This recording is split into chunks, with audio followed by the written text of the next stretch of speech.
Well, another video, little chat. I don't get to chat enough with people, so this is my outlet. Although we did have a bit of a video call for Bob the other day, turned 74. Good for Bob. Hope I get there 10 years from now. Anyway, um, subject too. I wanted to sort of bridge on one subject that I think is going to be of interest. I wanted if people could keep an eye on what they see. I'd be interested to see what happens with behaviors, crowding behaviors, mask use behaviors, those kinds of things when the numbers of people who are vaccinated start to rise. You're going to see, I think, people start to sort of turn away from those things, and you know, the the science says it looks like they can safely, but I'm just wondering if once a certain percentage of the population stops wearing masks, if they're it's going to cause the rest of the population who hasn't been vaccinated just say screw it and and get rid of the mask too. It'll be certainly a very strong, I would think, inclination to do so for a lot of people, just because they're, I'm sure, so sick of it. But that could cause a spike, that's for sure. If people are running around with these highly transmissible variations on the COVID. But anyway, curious if people might want to keep keep a tabs on that for me, what they see, and let me know either an email or in a comment. The other request, I guess, for just a chat, and you know, it's funny. These things are one-way chats, so it's great for me. But if you have something to say about the subject, please send something underneath or back via email about the music business and everything. And I know I've got a couple of friends who've Scott made the suggestion actually, and his son made a hard run at the music business over in England and actually signed with Virgin, if I'm not mistaken, Scott. Anyway, for a while and had things rolling, but it's tough business. Even when you're you know, signed up with a big label, it's by no means a given that once you get signed, you're you know, it's all roses from there. And of course, we've got Patrick from Jim and Donna, who's making a run at it, and you know, he's doing the traditional way, which is you know, just doing work with people, helping produce records, and having a little studio in his basement wherever he goes, and you know, just lives the life. You know, plays in the wherever he can, and that's part of, to me, that's I guess part of the big discussion for people of an era that grew up loving music from the 60s, 70s, 80s, right through, I guess, into the birth of the internet. There was just so many places to go see live music. You know, Toronto, certainly when I was young, didn't have that many. But those places that they did have were continuously stocked with live bands, basically, and bands coming through on a circuit, say from the blues bands coming through town, playing a few of the jazz bands playing at Georgia Spaghetti House. It was down there enough times. Had a co-worker who was a bass player and in those days, and used to go down to see him, and he'd play with all the different bands, and he ended up actually playing with Rough Trade at the CNE one time, and lost touch with him, but you know, just a tremendous number of places to play, different types of music to play. He played everything, and you know, I see the lack of that now is just horrendous, having a horrendous effect on the industry in general. Of course, it's all driven primarily, I guess, by the internet and the crash of the old models, the model of how people made money in the business. You know, it was never the greatest thing, I guess, the way the business operated. And you know, they would, you know, drain as much money away from the artist as they possibly could, and sign them up for a contract, and find all different ways to charge them, I guess. Just kind of the false economics of that business. But still, people in the end would you know, find themselves I guess a better contract as they got smarter, and hopefully if their career went long enough they did well. But at least if you became famous, you could, you know, play reasonable venues, and people would want to hear your old music, and you could make a living at it.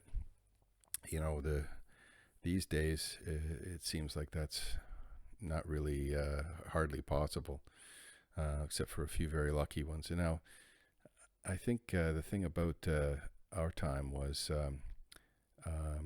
with the British invasion and then repackaging the blues and sending it back to the United States, and them basically popularizing the music they heard coming to them from the United States.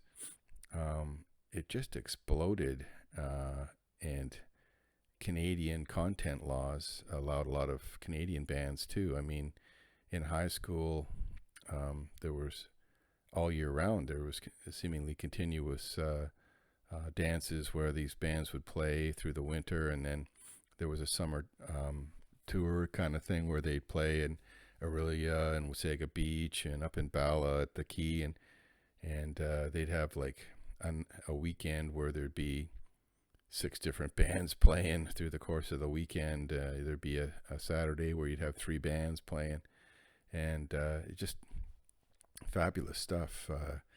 The opportunities now are just not there for that, and it's really unfortunate, because we got to see some tremendous talent as these things did produce. It's only through large volume, I think, that you get to that point where you know, the number of bands coming out of England and the number of people experimenting with all the, you know, they had to make their mark some way differently.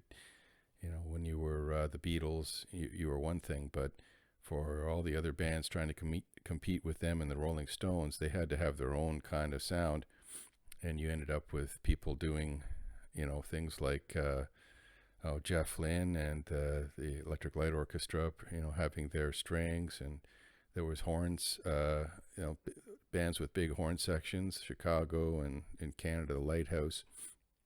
Tremendous stuff, you know, and you know, more bluesy stuff. You get a group together like the band, Robbie Robertson and Levon Helm and those guys. I mean, that was a special time when you go to see a band like that, and it was almost a religious experience. You know, and then the players like Scott was a huge fan of Neil Young, and got me to go many a time to see Neil, and you know, they were amazing concerts. Tremendous talent that came out of Joni Mitchell, all those folk singer talents that came along during that period, in the coffee house period, where somebody'd sit up on a stool and play an acoustic guitar and sing their own music. It just created a tremendous a number of great artists.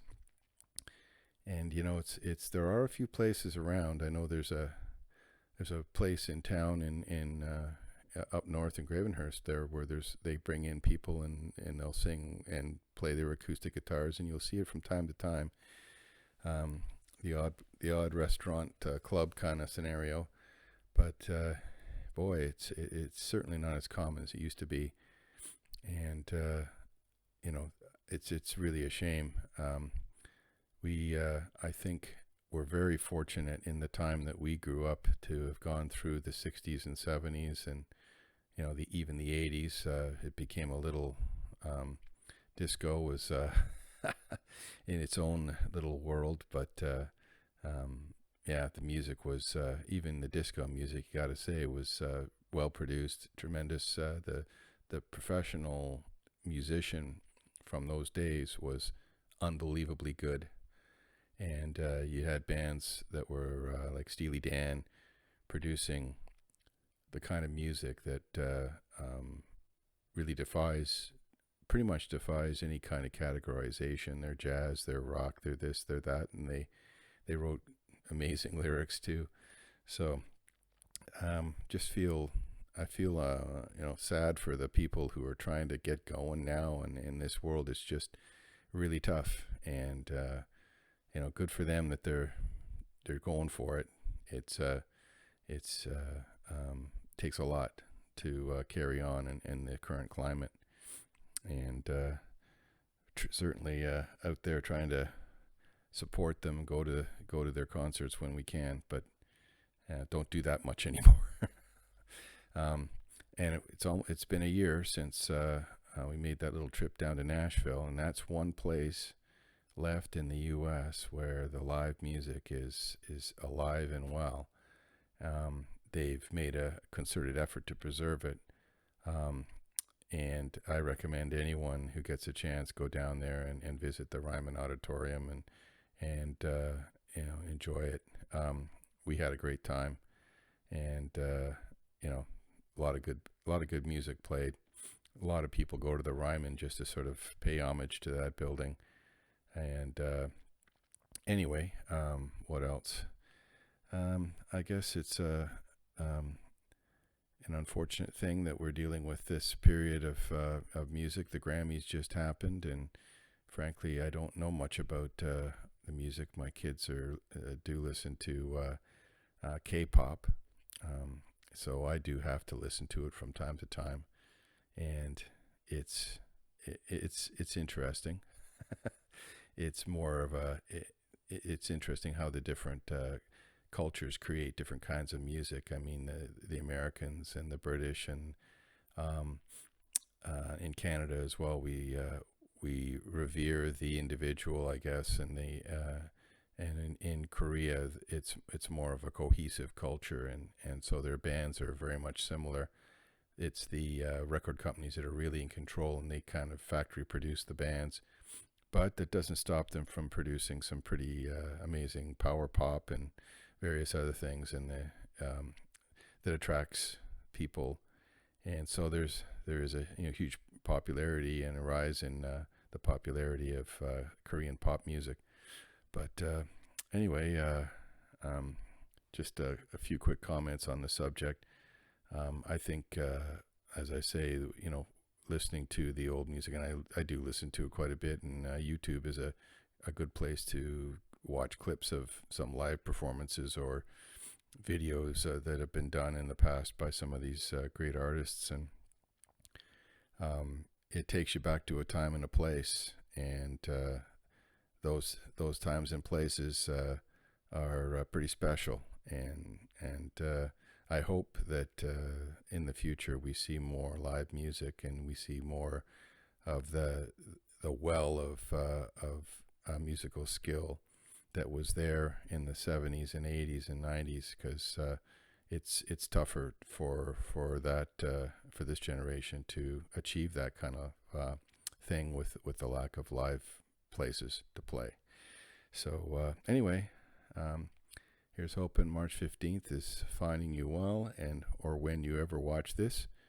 And here's hoping that we get vaccinated in large numbers by the time Canada Day comes along, and we can all go outside and have a hoot, because I think we need it. Talk to you later.